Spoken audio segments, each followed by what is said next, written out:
उत्तर प्रदेश के मुख्यमंत्री योगी आदित्यनाथ इस समय एक अहम विदेशी दौरे पर है। सिंगापुर के बाद अब वह जापान की राजधानी टोक्यो पहुंच चुके हैं। यह दौरा सिर्फ औपचारिक मुलाकातों तक सीमित नहीं रहने वाला है, बल्कि इसका सीधा मकसद है उत्तर प्रदेश को वैश्विक निवेश मानचित्र पर और मजबूती से स्थापित करना।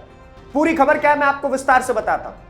उससे पहले आप मेरा परिचय जानिए। नमस्ते, मेरा नाम नीतीश ठाकुर है। आप कैपिटल टीवी उत्तर प्रदेश देख रहे हैं। यह दौरा सिर्फ औपचारिक मुलाकातों तक सीमित नहीं है दोस्तों, बल्कि इसका मकसद है उत्तर प्रदेश को वैश्विक निवेश मानचित्र पर मजबूती से स्थापित करना। टोक्यो में आयोजित Uttar Pradesh investment road show के दौरान मुख्यमंत्री ने जापान के बड़े निवेशकों, उद्योगपतियों और व्यापारिक संगठनों से, बिजनेसमैन से, हर किसी से मुलाकात की, उनके प्रतिनिधियों से मुलाकात की और उन्हें उत्तर प्रदेश में निवेश करने के लिए आमंत्रित किया है। उन्होंने यह दौरा ऐसे समय में हो रहा है जब उत्तर प्रदेश खुद को देश की सबसे तेजी से बढ़ती हुई अर्थव्यवस्थाओं में से गिनवा रहा है। मुख्यमंत्री ने अपने संबोधन में कहा है कि उत्तर प्रदेश आज सिर्फ भारत का सबसे अधिक आबादी वाला राज्य भर नहीं है, बल्कि यह संभावनाओं की धरती है। उन्होंने गर्व के साथ कहा कि यह वही भूमि है जहां पर सूर्यवंश के राजा भगवान राम का जन्म हुआ। यह वही पवित्र धरती है जिसने भगवान बुद्ध को दुनिया को शांति और करुणा का संदेश देने के लिए प्रेरित किया है। उन्होंने यह भी कहा कि उत्तर प्रदेश बौद्ध धर्म का केंद्र रहा है और आज भी यहां भगवान बुद्ध के जीवन से जुड़ी कई पवित्र जगहें मौजूद हैं जो पूरी दुनिया के श्रद्धालुओं को आकर्षित करती है। दोस्तों, लेकिन इस सांस्कृतिक और धार्मिक विरासत के साथ साथ मुख्यमंत्री का मुख्य फोकस आर्थिक विकास पर रहा।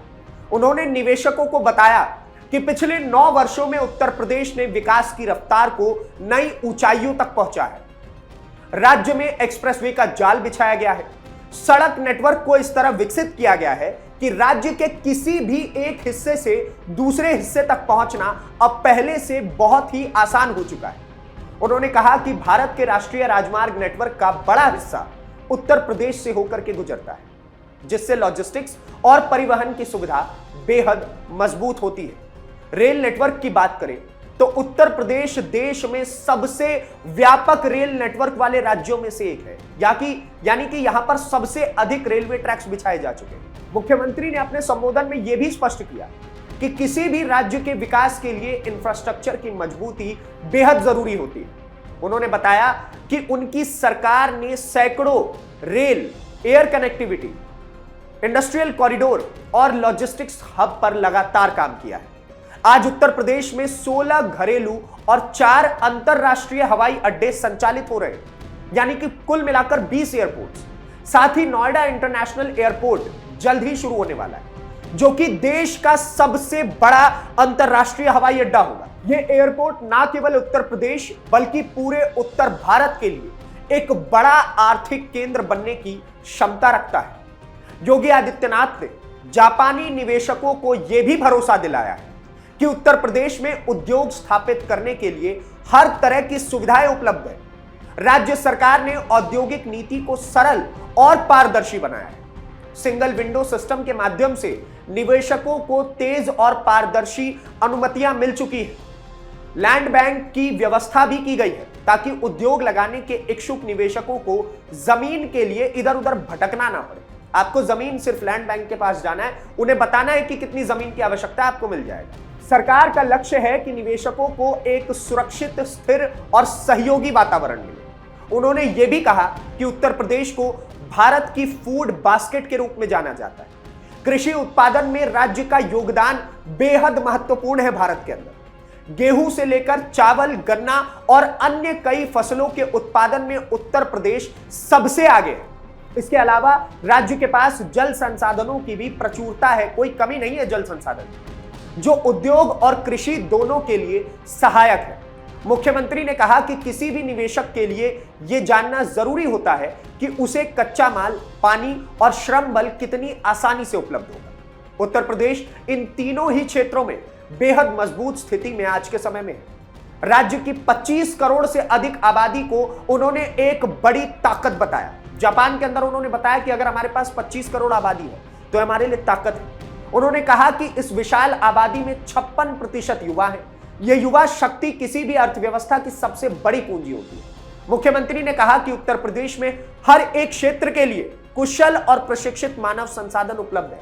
स्किल डेवलपमेंट पर विशेष ध्यान दिया गया है ताकि उद्योगों को जरूरत के अनुसार प्रशिक्षित कार्यबल मिल सके।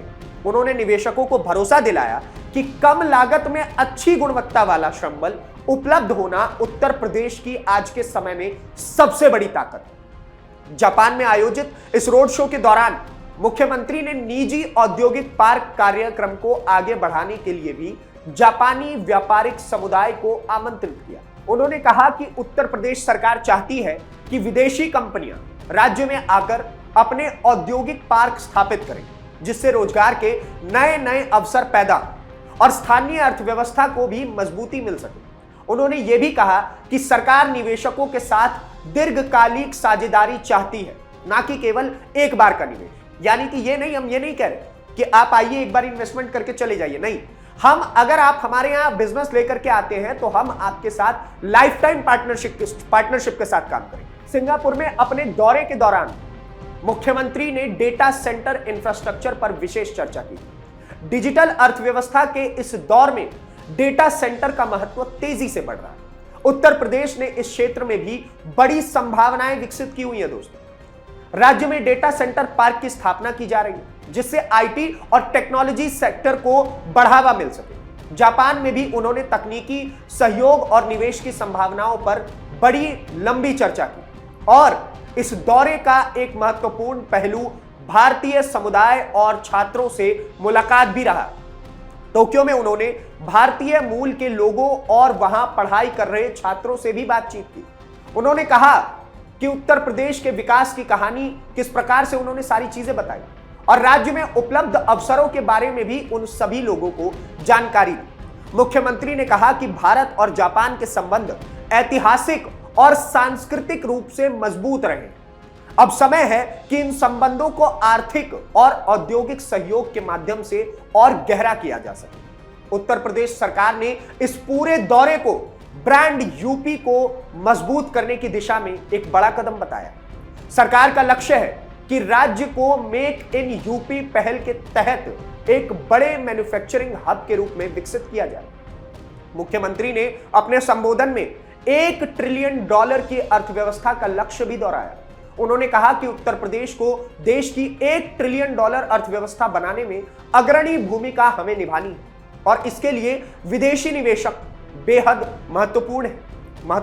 मुख्यमंत्री ने यह भी कहा कि पिछले 9 वर्षों में कानून व्यवस्था की स्थिति में एक बड़ा सुधार हुआ है। निवेशक किसी भी राज्य में निवेश करने से पहले यह देखते हैं कि वहां की सुरक्षा और स्थिरता कितनी और कैसी है।